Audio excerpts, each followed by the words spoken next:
Hala, ano ito? Yan, magandang araw sa inyong lahat. Ah, witness number 1, si Mark Calilong.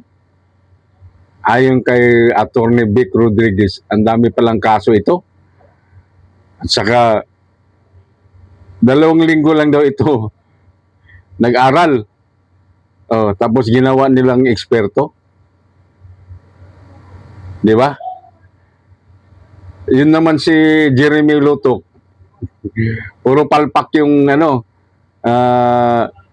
witness number 2. 1 at saka 2, puro palpak. Ano kaya ang number 3 na witness sila? Ito, panoorin nyo mga idol. Si Attorney Vic Rodriguez. Ito, panoorin nyo.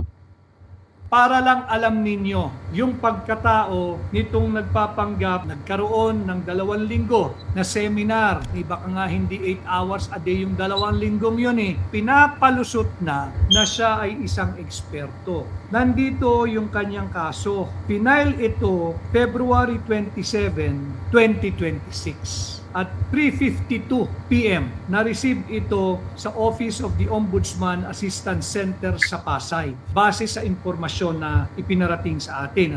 Sino ba yung star witness ng prosecution na kanilang iniharap sa impeachment court? It's a total waste of time. Presenting him to be an expert na hindi naman pala. Tapos, hindi binanggit dito na meron pala siyang kinaharap na kaso at meron pang hiling na ilagay siya for preventive suspension. Ang kaso niya ay hindi biro-biro. Arbitrary detention, delaying release, search warrants maliciously obtained and abuse in the service of those legally obtained, searching domicile without witness, falsification by public officer, employee, or notary or ecclesiastic minister, perjury, robbery, extortion, theft, pagnanakaw.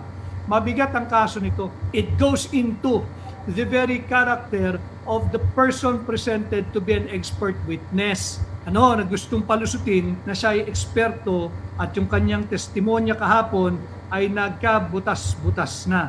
Wasak ang prosecution sa sarili nilang opensa. Di ba? Napanood nyo na.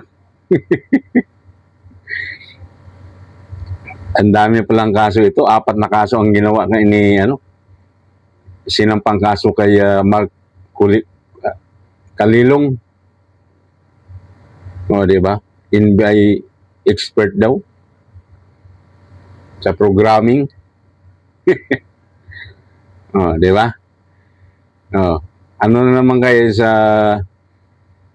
witness number 3? Titingnan natin, abangan natin sa susunod na impeachment trial ni kay BP Sara. Paano? See you next video mga idol. Bye-bye.